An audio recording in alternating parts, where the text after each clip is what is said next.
Nous sommes de retour sur le plateau d'Africa 24 pour la suite de cette émission en direct de Yaoundé au Cameroun, d'où nous émettons dans le cadre du processus électoral devant conduire à l'élection du nouveau président camerounais le soir du 7 octobre prochain.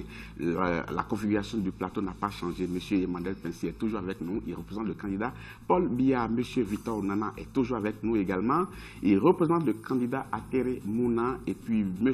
Claude Assira, avocat enseignant, est toujours avec nous. Merci d'être toujours en notre compagnie. On va poursuivre dans cette émission, mais avant, on va tout à l'heure regarder un élément d'illustration qui est le micro tendu à l'homme de la rue, qui a son mot à dire, celui qu'on appelle communément le justiciable, qui a quand même une appréciation de la manière dont la justice est gérée dans son pays. On a parlé tout à l'heure de l'émission de l'exécutif dans les décisions judiciaires, mais j'allais poser une question. La corruption, c'est dû à quoi selon vous, M. Onana? Est-ce que c'est parce que les magistrats ne sont pas payés à leur juste valeur? Jusqu'à une date récente, je crois que les magistrats étaient payés assez mal. Et je crois qu'il y a eu une réforme de leur grille salariale. Je crois que c'était dans les années, il y a de cela peut-être 5-6 ans. Leur situation a été revue. Et je crois qu'au niveau du Cameroun, leurs salaires sont aujourd'hui, je crois, un peu au-dessus de la moyenne des gens de leur... Vous avez senti un changement? Est-ce que cela a eu un impact sur la qualité des décisions, sur la qualité de leur travail, j'allais dire? En tant que justiciable, je ne pense pas que je n'ai pas cette impression-là. Je n'ai pas cette impression-là. Je crois que j'ai le même sentiment que tous les citoyens lambda qui pensent que la justice au Cameroun n'est pas à la hauteur de ce qu'on aurait pu attendre d'elle.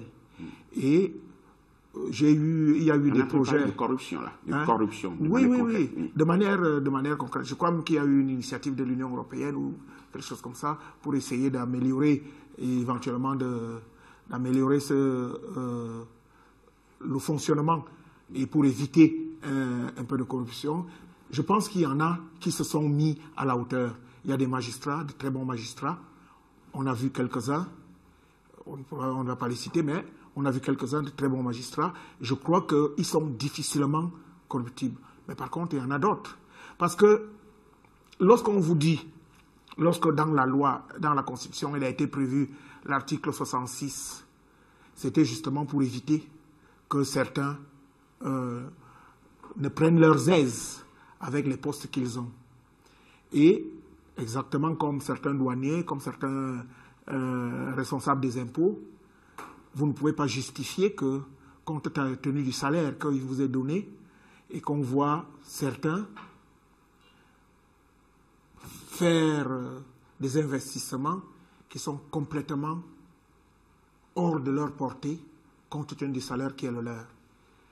À ce moment-là, les signes extérieurs de richesse, même ces signes extérieurs de richesse, militent en faveur d'une autre source de financement. Merci, M. Nana. M. Assira, sans doute qu'il y a des mesures qui ont été prises afin d'encadrer quand même le fonctionnement de la justice, peut-être pour sanctionner les brebis galeuses qu'il y a dans la corporation. Est-ce que vous pensez que cela se fait convenablement et devrait impacter la qualité des décisions afin de mettre les juges à l'abri d'une certaine pression et d'une certaine corruption?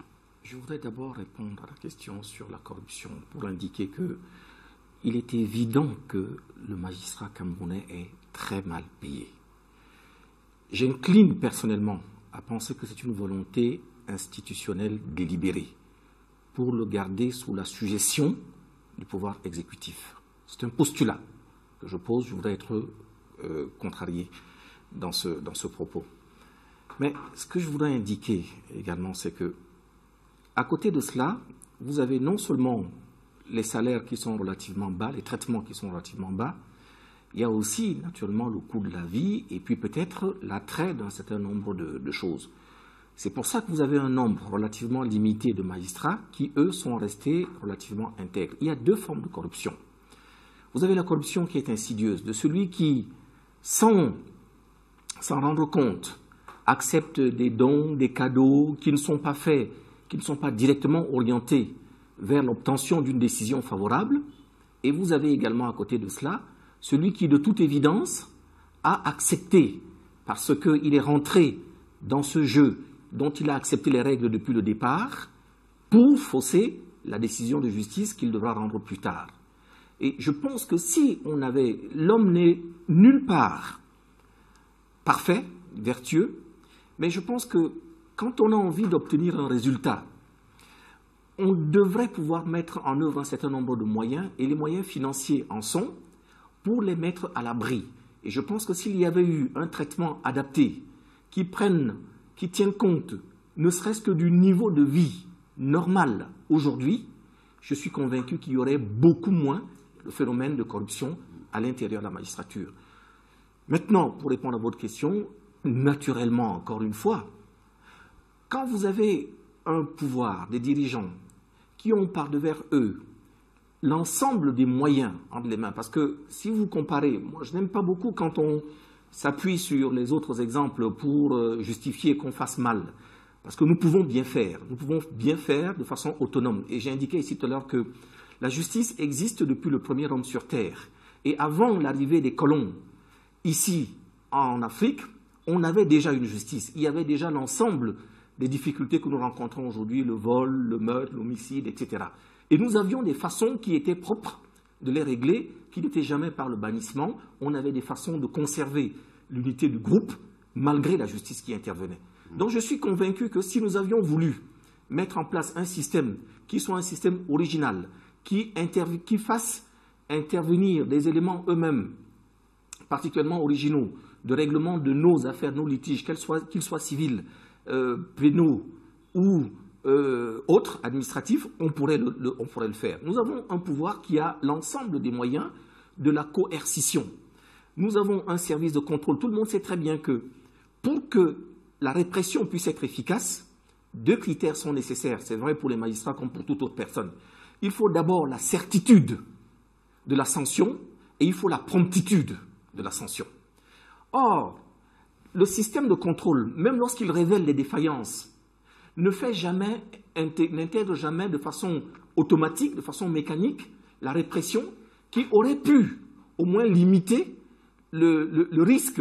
Vous comprenez quand même pourquoi ce n'est pas automatique, ce n'est pas systématique, la répression. Pour les raisons que vous avez vous-même conduit à mettre en évidence au début de cette émission, c'est qu'il est tout à fait normal que, quelque part, la justice puisse être pareille, parce que je pense que le plus fort, encore une fois, est toujours beaucoup plus apte à avoir une justice qui lui convient, où les éléments de la sanction ne sont pas visibles, ne sont pas perceptibles, pour lui permettre d'avoir plus la possibilité d'agir dans l'ombre. On parle de la justice, de la corruption dans le milieu de justice, mais pas connu que dans le milieu de la justice, dans tout milieu. Mais on note quand même des éléments qui montrent qu'il y a une volonté politique d'endiguer ces phénomènes-là. Je donne entre autres exemples la mise en place du tribunal criminel spécial. Et ça, je pose la question à M. Pensy. Ça répond à une certaine volonté politique, mais on a l'impression que ce tribunal-là qui a été mis en place, en fin de compte, ne compte pas les attentes réellement. Est-ce que vous avez la même perception? Parce qu'il y a beaucoup de réactions de téléspectateurs qui abondent dans ce sens. Est-ce que vous comprenez cette bonne volonté qui a été émise, mais qui après, les fruits ne donnent pas la promesse des fleurs? Oui, avant d'y arriver, je voudrais dire, s'agissant de la corruption, qu'il est tout à fait évident qu'il y a des éléments au niveau de certains magistrats qui sont corrompus. Et d'ailleurs, ces magistrats font l'objet de sanctions. Ils sont vraiment sanctionnés. Sanctionnés au niveau du Conseil supérieur de la magistrature. Et pourtant, ça continue. Nous avons même vu un président de la Cour d'appel être révoqué. Non, ce n'est pas une seule fois. Il y a beaucoup de décisions de justice, mais c'est vrai qu'il n'y en a pas. Il n'y en a pas autant qu'on le voudrait. Mais je voudrais quand même apporter une petite nuance. Parce que vous avez donné un seul exemple. Non, je ne peux pas. Ça note un certain laxisme quand même. Il y a plusieurs magistrats qui sont révoqués, qui sont sanctionnés. Donc c'est un seul cas qui a été... Non, il y a plusieurs. Il y a plusieurs dossiers au niveau des magistrats. Moi, je n'aime pas qu'on le dise, mais je voudrais quand même apporter une nuance. Le corps des magistrats n'est pas celui le plus corrompu au Cameroun. En tout cas, je vais vous expliquer. J'apporte. Si vous avez le concours de la douane, pour un simple truc de préposé, il y a 15 à 20 000 candidats. Les gens viennent même avec les licences. Parce qu'on sait qu'à la douane, on va avoir beaucoup d'argent. Les magistrats, quant à eux, c'est vrai, on peut le dire, Assira, c'est vrai, au niveau absolu, ils ne sont pas très bien payés. Mais si on regarde au point de vue de ce qu'on appelle le Cameroun indiciaire, et je reprends ce que vient de dire tout à l'heure le représentant d'Akere Mouna, il y a eu des efforts qui ont été faits par le gouvernement. Mais quand vous discutez avec le magistrat, il va vous dire que moi, je suis moins bien qu'un commandant de brigade. Parce que le commandant de brigade est véhiculé, il a des bons d'essence, et les seules personnes qui ont des véhicules avec des bons d'essence, c'est les chefs de cour. Et les magistrats ne sont pas logés, sauf les chefs de cour et exception. Donc, il y a une sorte de distorsion, mais qui pose des problèmes par rapport aux moyens de l'État. Monsieur Pinssi, je voudrais maintenant que vous parlez du tribunal criminel spécial. Oui. Quand vous faites un bilan aujourd'hui, est-ce que vous en êtes satisfait? Moi, personnellement, non. Je ne suis pas du tout content du tribunal criminel spécial. Et pourquoi? Qu'est-ce que vous leur reprochez? La première chose, c'est que ça ressemble à une juridiction d'exception. Cette juridiction a un fondement qui est très bon. C'est-à-dire au moment où, vous savez qu'au Cameroun, lorsque les gens parlent de corruption, on ne parle qu'en termes de milliards. C'est-à-dire, les gens sont surpris. Moi, j'ai fait des affaires au niveau, même pas de tribunal, mais ce qu'on appelle l'opération épervier, mais où également on commence par les milliards et ça se termine par des sommes qui sont moins bonnes. Bon, pourquoi? Le tribunal avait un bon fondement, mais à mon avis, il a posé un problème qui était mauvais, qui était un problème même qui est anticonstitutionnel. C'est-à-dire, il ne concernait que les affaires qui étaient un minimum de 50 millions. C'est-à-dire, si vous n'avez pas détourné 50 millions, ben, vous ne pouvez pas passer devant le tribunal criminel spécial. La deuxième chose qui était mauvaise, c'est que c'était une juridiction qui se trouvait simplement à Yaoundé. C'est-à-dire, si vous êtes à 1000 km à Kousséri, vous devez déménager avec toute votre famille pour venir devant la juridiction de criminel spécial pour pouvoir faire des enquêtes. La troisième chose, c'est qu'il existe des dispositions, parce que c'est en 2011 que je pense que Assira me l'a rappelé l'autre jour, que ce tribunal est sorti, on s'est rendu compte qu'il faudrait, on demande aux magistrats de clôturer les affaires très rapidement. On leur propose d'ailleurs 6 mois, éventuellement. Or, dans le cas des affaires qui sont excessivement complexes, et qui concernent par exemple de l'argent qui sont envoyés à l'extérieur. Vous savez, les Camerounais ont quelque chose d'ingénieux. Ils savent cacher de l'argent. Ils mettent ça dans les sociétés civiles familiales. Ils ont des prête-noms. Ils utilisent d'autres personnes, d'autres combinationnés. Et l'informel, qui est accentué également par, je dis, les microfinances et par le fait que vous donnez toujours de l'argent en espèces à la quincaillerie. Donc, le criminel spécial, souvent, par la précipitation, ne va pas et fait des enquêtes à l'audience. Et vous avez vu, à ce moment-là, on n'arrive pas avec des experts qui sont tout à fait curieux. On arrive avec autant de reproches, je me demande alors à quoi ça sert ce tribunal-là. C'est pour ça que nous demandons... Non, pour arrêter de donner de faux espoirs aux justiciables. Nous pensons, et on va en discuter tout à l'heure avec Assira, parce qu'on réfléchit sur le problème. On aurait quand même voulu que, par exemple, si vous pourriez dire qu'il est anticonstitutionnel, si vous détournez, par exemple, 2 millions, vous êtes condamné à vie. Et vous n'avez pas la possibilité, comme devant le tribunal criminel spécial, de rembourser l'argent, c'est-à-dire le corps de délit, et à ce moment-là, on vous libère. Et on vous donne peut-être une condamnation à vie. Donc nous aurions voulu que, moi, on en parlera peut-être tout à l'heure au niveau des réformes, parce que je ne voudrais pas prendre la parole tout seul. Il y a des réformes qui seraient à faire pour qu'on puisse éventuellement avoir... Mais pourquoi les actes n'ont pas fait depuis longtemps? Non, on en discute, ça vient d'arriver. C'est depuis, on en parle tous les jours. Oui. Je crois que le gouvernement est relativement sensible aux critiques qu'on fait, d'autant plus que les résultats... par rapport aux investissements et l'argent dépensé, on n'arrive pas à trouver une solution. Mais nous avons des propositions, certainement, que nous ferons tout à l'heure. Et Assira également. Monsieur Boton, dans une procédure pénale, vous avez en général 3 acteurs.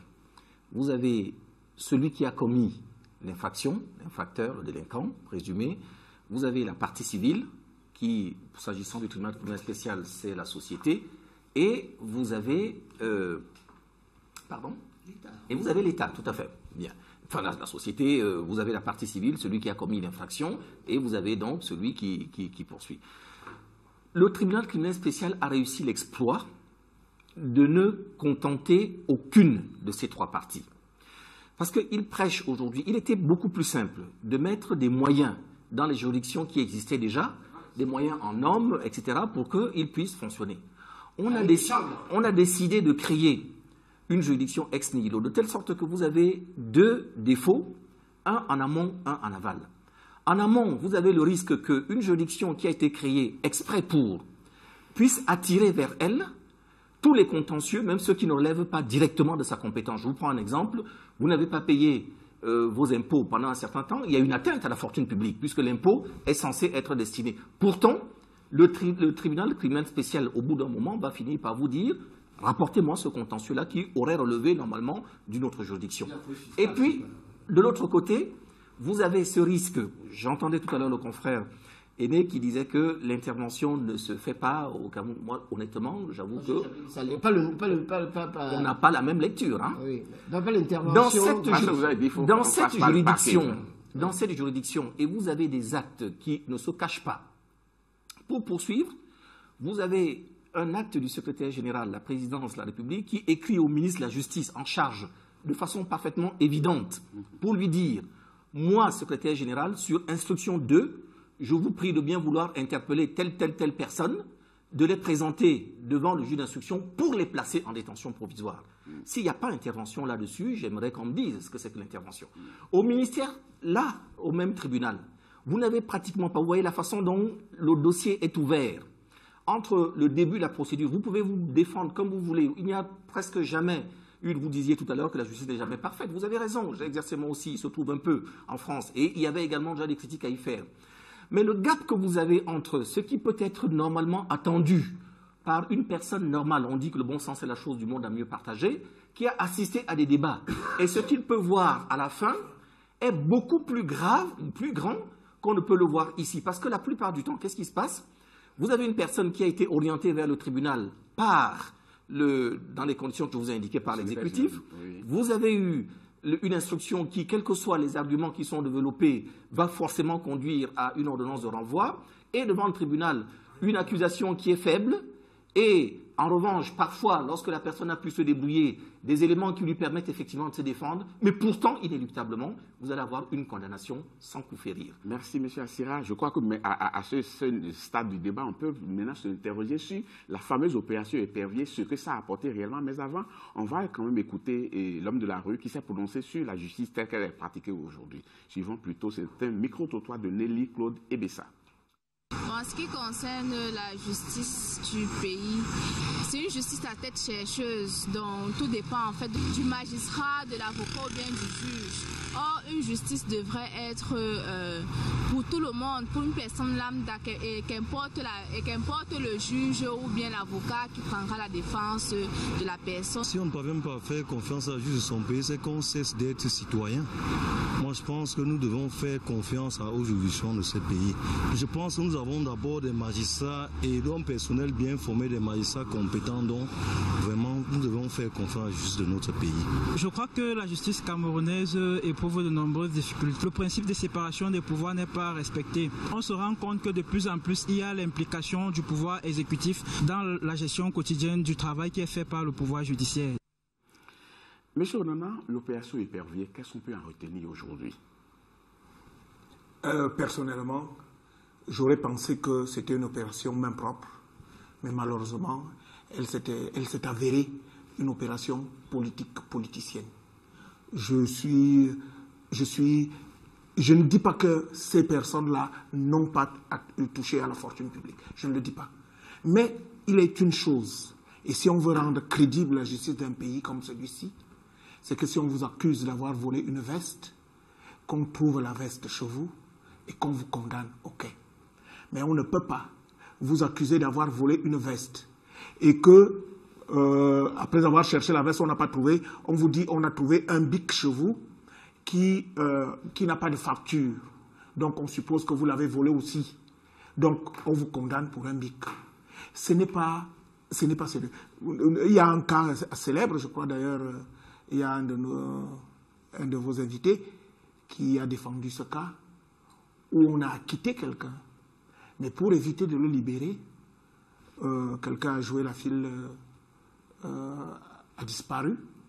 Et pendant le week-end, c'est-à-dire un dimanche, on lui a servi, on a tout fait pour qu'on lui serve une autre incriminations qui n'avaient jamais été évoquées auparavant.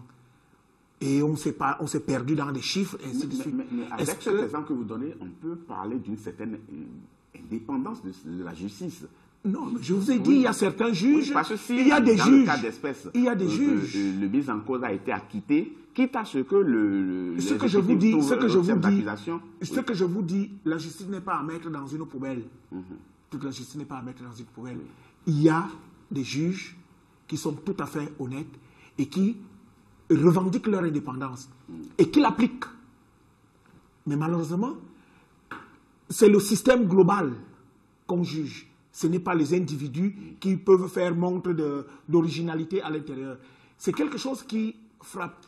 Et vous, il y a un monsieur, bon, il passe d'ailleurs pour être un monsieur très riche, mais qu'on ne peut pas condamner. Et pourquoi? Ah, mais parce qu'il est très riche, justement.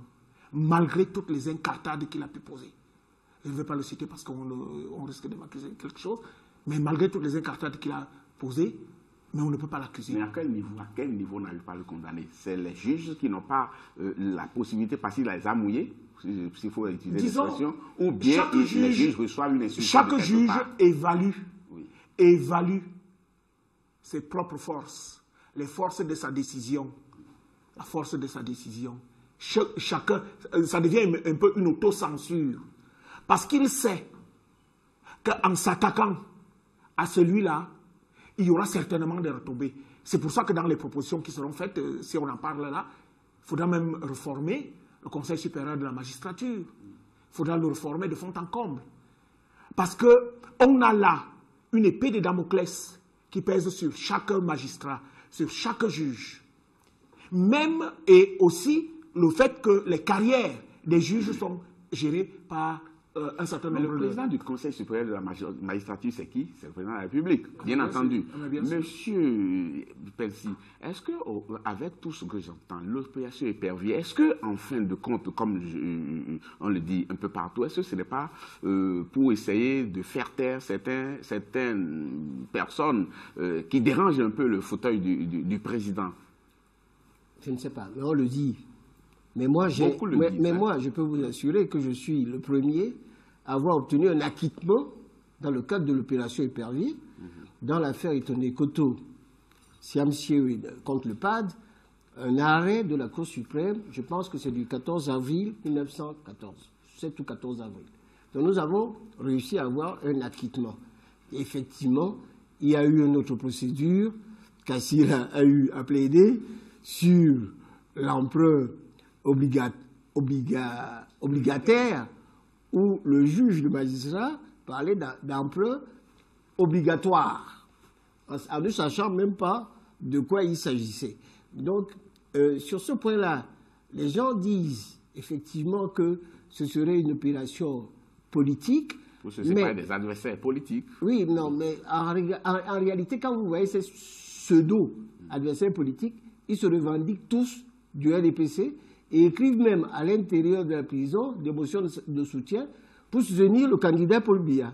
Donc, à l'intérieur de la prison, hein, dans les poursuites. J'avoue... Ce qui ne contredit pas ce que l'on dit, qu'ils sortent le fauteuil du chef. Non, je ne sais pas. Vous savez ce qui est incroyable au Cameroun. Parce que dans tout ça, vous avez des personnes, la personne gagne peut-être 500 000 ou 1 million, et se retrouve avec une fortune de plusieurs milliards. Et ça interroge. Et il y a également des dessous que nous ne connaissons pas dans un certain nombre d'affaires.